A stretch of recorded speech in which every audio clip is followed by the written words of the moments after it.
Hey everybody, welcome to my channel. Thanks for finding me. This is my very first YouTube video, so I'm super excited to have you all here. If you're new to the channel and you don't know what it's about, it's basically a channel on home brewing. Mostly beer, but I'm sure I'll be putting other things such as mead and ciders up.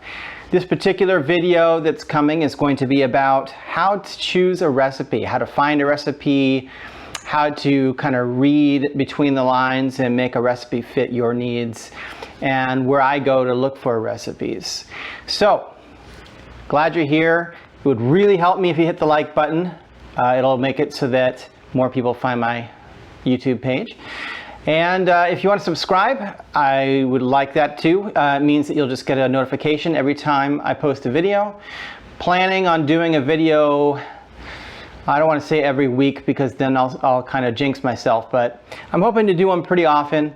I do have a full-time job, so this is something I just have to do in the evenings, but I will try to get a video out as often as I can.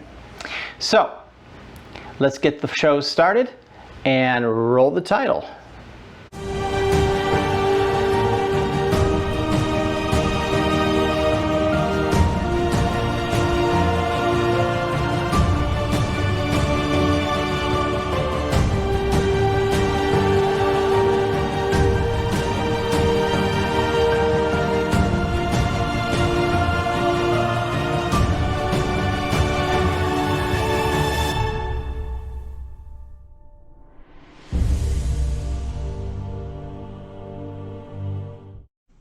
Okay guys, sorry about the reflection in my glasses, but we'll just have to deal with that.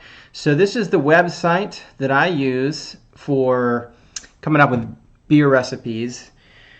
You can use other websites. This is just the one I use because it's the one I actually pay for. Like I said in a previous video, I think it's like $30 for a year or something like that. It's really not that expensive and you get access to all the full features. But as you'll see in the top right here, I haven't even logged in, right? It says welcome guest, sign up. So I'm just showing you, even without having to pay for a subscription, you can still use this service. There's other websites, Grainfather, and you can just Google, brewing sites. But I like this one. It's one I've been using, and it seems pretty good. So what I do when I'm looking for a recipe, I just literally came to this page and typed in the word pale, right? So let's say I'm looking for some kind of pale ale. That's what I want to make. So I type in pale and it starts to filter. Now, of course, you can, filter by all grain, which is what I would do. BIAB is brew in a bag. I could probably do that too, but I want it to be all grain as opposed to like a extract or partial mash. So it depends on what kind of beer sort of method you're using.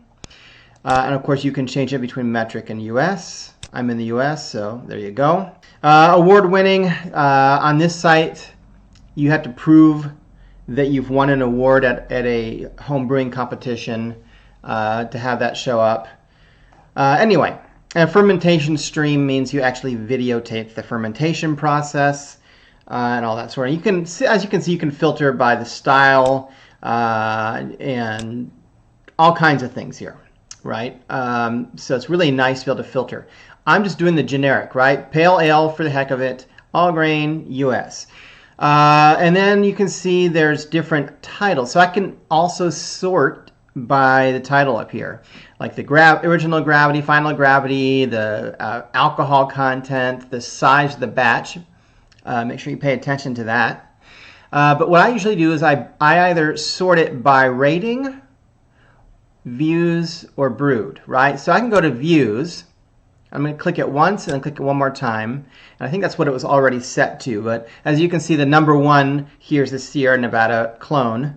I don't do a lot of clones. If I want a Sierra Nevada, I'm going to go buy a Sierra Nevada. So, but you can also search by, say, brewed, sort by brewed. So you can also do by rating, right? What people rate stuff is.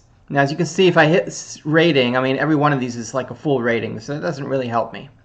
So I'm going to go by views and how many times something was brewed. I think searching by views is going to be the best. And then that helps you find beers that have been really vetted. They've been viewed, maybe not brewed. You don't know how many times they've been brewed, but you know that a lot of people have looked at a particular recipe, and so probably it's pretty good. And I can see the rating here too on the side, and how many times it's been brewed. So I mean, really, like the shoots, this is a clone. I'm looking. Oh, well, we could. Here, let's look at this one. This is interesting. It just catches my eye here. It might be one that I'd even be interested in doing. Oatmeal Pale Ale. All right, it's got a lot of views. Only, like I said, only 2 brews listed. So I'm going to click on it. All right. So there's the recipe. So that's first of all how I find my recipes. I look for recipes that have been viewed or show that they've been brewed a number of times. So I know they're probably pretty good. And then I might just look over the recipe and see what the gravity numbers are. The ABV is fine, I would think, from what I'm seeing. This is normal for it to not show your mash pH or your cost, you know. And as you can see, this is a pretty simple recipe by the looks of it. So I want to show you something. So first of all, we want to look at the top here where it talks about, so we knew it was all grain, it's a pale ale, 60-minute boil. So batch size, this is super important. For me, I do 5.5 gallons. Now this might be the first spot where you have a little bit of confusion. So if you're new to this, there's a reason why it's a half gallon over 5. Whenever you brew beer and you put it into a fermenter, you're going to end up with a ton of trub at the bottom, right? Yeast and anything that flocculates out. So you're basically planning for that, and you're making a half gallon more than you would need, because about a half gallon of it could be kind of throwaway, where it's just you're not going to be able to use it all. So it gets you a better chance of getting closer to a full 5 gallons of beer. And it does, you know, if you put in the recipe correctly, it does give an idea. Be careful here. This right here, this pre-boil size, in my opinion, that's really, really specific to whatever type of equipment that you use. Your heating source, I mean, water can evaporate at different rates. What kind of water? Is it tap water? Is it, you know, is it like hard water? Is it, you know, from the store? Did you get bottled water? So I would say really be careful with this pre-boil size. I would not go by it. I'll be putting up a full brew video of my next brew, probably in about 4 weeks or so. Take a look at that, and I'll explain to you a really good way to always hit your gravity numbers and what I do, which is a little different here than what they do in these recipes. All right. Same thing here, pre-boil gravity. Be careful with this. It's only going to be this number if you've actually matched the number of gallons they say to start with, and etc. And you've boiled off what they boiled off. It's this pre-boil gravity. I don't use that. Efficiency. I'll do a whole video on efficiency to explain it, but that's how good are you at converting grain to sugars that you're going to ferment. So in this case, 70%. This is probably good to leave it at 70%. Maybe it's a little high for you. It depends on your equipment. No one's going to know that number but you. So I think 65 to 70 is a good generic number to put in if you're not sure what your efficiency is. So let's move down a little bit here. And you've got 11.5 pounds of 2-row. This is your base grain. And then it just says American Pale 2-row. So they're not even giving you a specific brand here. And then the big number to pay attention to here is the Lovabond, right? It's 1.8 Lovabond. And then they're adding flaked oats, 3/4 pound of flaked oats. Sorry for those who are not in the U.S. I'm not actually making this, so I'm not going to convert those numbers for you to liters and to, you know, metric stuff, because this is just an example. And actually these amounts here don't really matter for what I'm trying to explain. So I'll come back to that in a second. So the total amount here you can see is 12.25 pounds. That's important too, because some equipment can only manage a certain amount of grain. For example, I use an all-in-one system, and it can only do up to, I think, 16 pounds. So you got to make sure you're careful about that. Hops. If you're new to this, I would stick to the hops they have listed. If you can just order them online if you need to. Mostly because hops are a little bit different than other things. You can't just substitute unless you're if you know what you're doing. You can, because you're going to look at a couple of things. The alpha acid right here. So if you're going to substitute, you want to find another hop that's very similar in alpha acid, and also you want something similar like profile for the flavor. So those two things, and the flavor one's difficult. You can do some Google searching and stuff. But if you're new to it or it's your first time making that particular recipe, you might want to stick with the hops that they recommend in the recipe.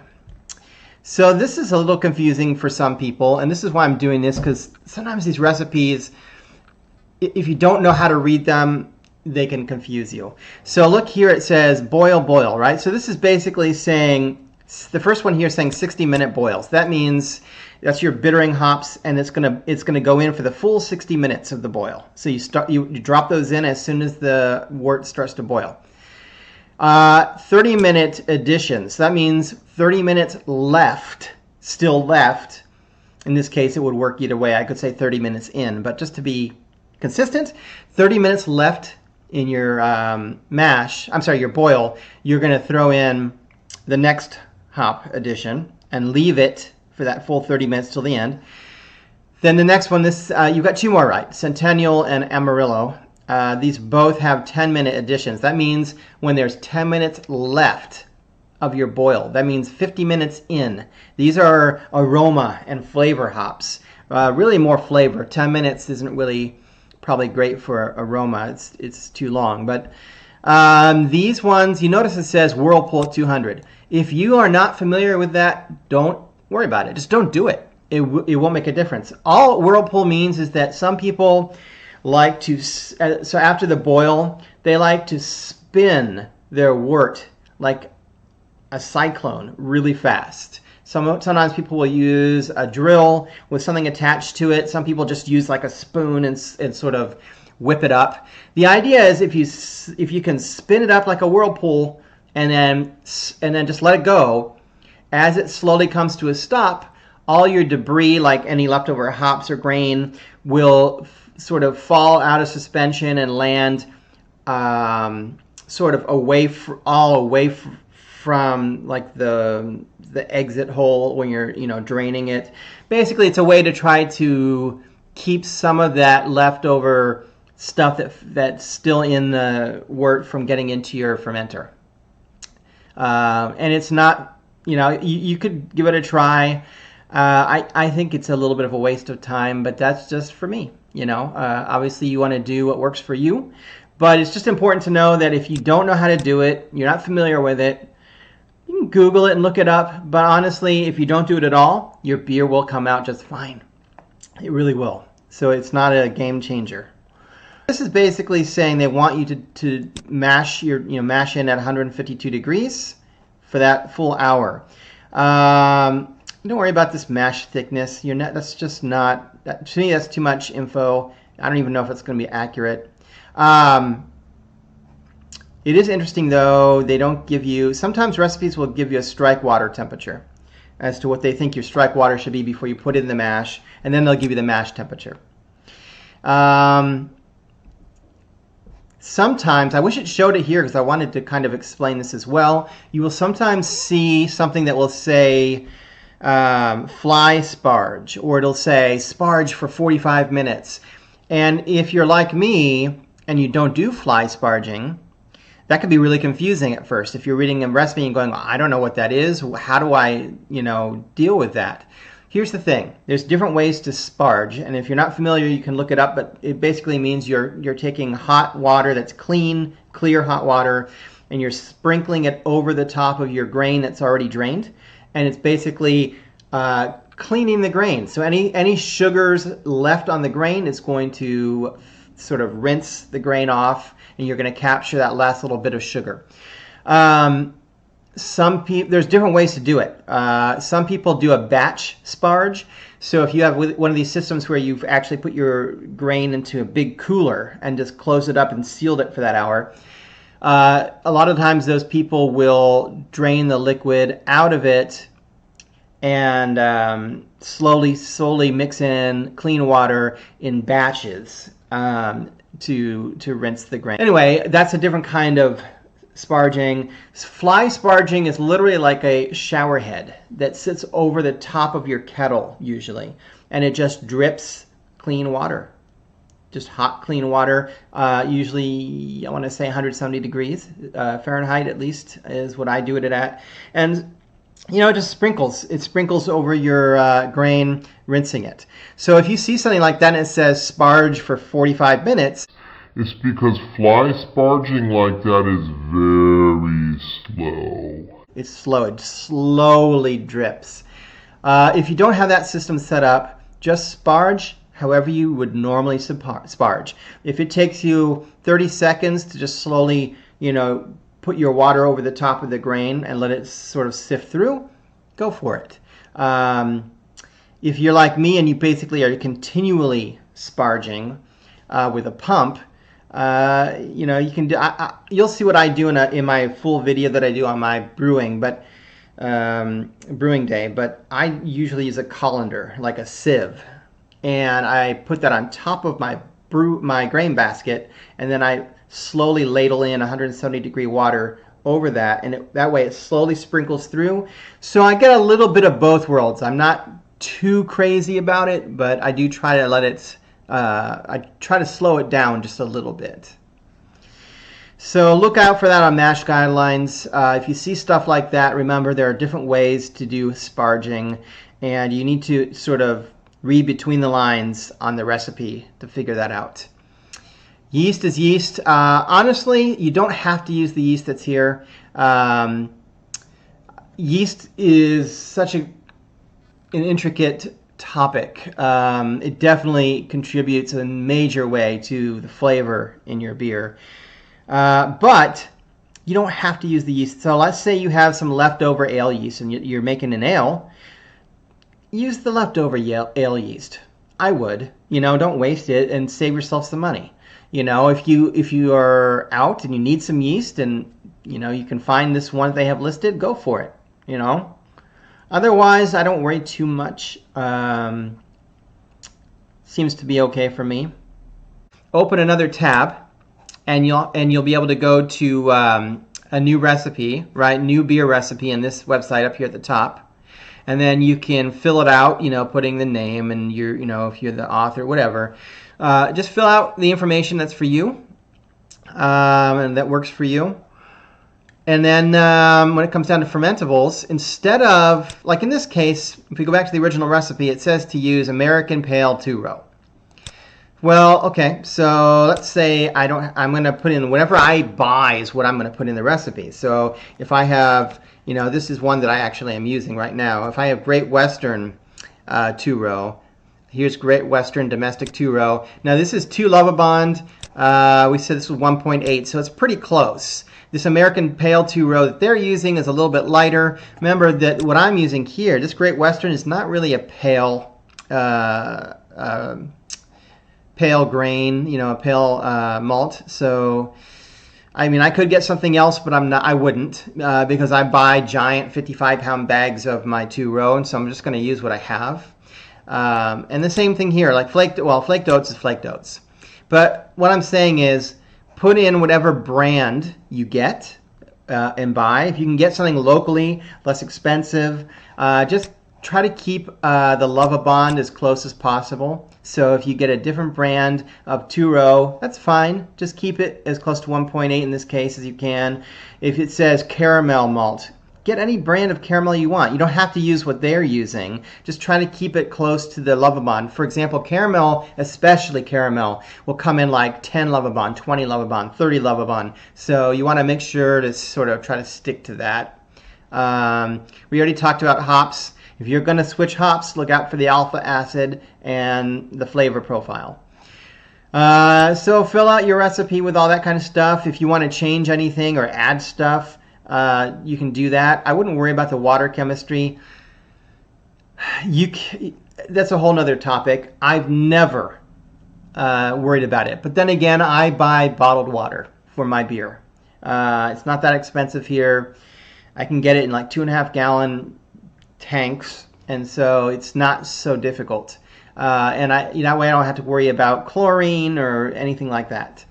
But the other problem with water chemistry is you have to get your chemistry profile from your local, water company to find out what the chemistry of it is in order to know what to change or what you want to change. So, yeah, it's something you can play with, but I haven't really noticed any, I'm pretty happy with the way my beer turns out, and I haven't really ever messed with the water chemistry. Other than that, put your yeast in. In this case, if you wanted to know how much sugar, depending on what kind of sugar you're using to prime with, you can pick whatever you're using. I wouldn't use honey, but that is an option. And then it'll tell you how much honey you need in order to carbonate however many gallons or bottles or however much you're making. And then the last bit here, at least on this website, is you can put in notes. For my recipes, generally put in a whole detailed step-by-step because I do my brewing a little differently. There aren't that many people using all-in-one systems, so I like to put a good description so if someone wants to try my recipe, at least they know where I'm coming from and maybe it'll help them make more sense of it. So other than that, I guess I can show you that this is where I also get my calculators. So they're under tools here, there are these calculators. And it's fantastic. I mean, I'm not going to go through them all. You can see there's a ton of calculators here. There's an ABV calculator where you put in your gravity numbers and you can get your alcohol by volume. Some of these I would never use really. The serum calculator, the IBU calculator. I just don't ever use that kind of stuff. But some stuff is handy. This dilution and boil off calculator can be helpful. Yeah, I don't know about the refractometer calculator. I'm going to do a video on that, by the way, on refractometers. But I believe this is just to convert between Brix and specific gravity. If your calculator, your refractometer doesn't already have that on it, which mine does, so I don't have to use that. What else can I tell you? LME, DME, that's dry and liquid malt extract, if you use that. I'll do a video on that as well sometime, just to give you a little tip or trick on how to fix your beer if you've come out to the wrong gravity numbers. So, a little spoiler on that. I guess that's about it. I mean, there's also a calculator I use in here to calculate based on how much wort volume you have and your current gravity. It will calculate how much water to add in order to reach the desired gravity. So this calculator will allow you to take your current wort volume and then whatever your gravity of that current wort is, and it will tell you how much more water you need to add to reach whatever gravity number you want to reach. And that's another spoiler alert because I'm going to be doing a whole video on that, which is how to hit your gravity number. So that's it for today. I hope that it helps a little bit if you are trying to figure out how to decide on a recipe or what recipe to pick or how kind of I go through the process. It won't take you as long. After the first few times, it's really not that difficult. So if you like this, I'd love it if you hit the like button. It does help quite a bit in getting my YouTube channel viewed. And if you hit the subscribe button, you'll get a notification every time I put out a new video. And I'm really trying, guys, to put out a video every week. We'll see what happens. I do have a full-time job besides this, so I can't make any guarantees, but I'm going to try. And other than that, I appreciate you watching and being here, and happy brewing.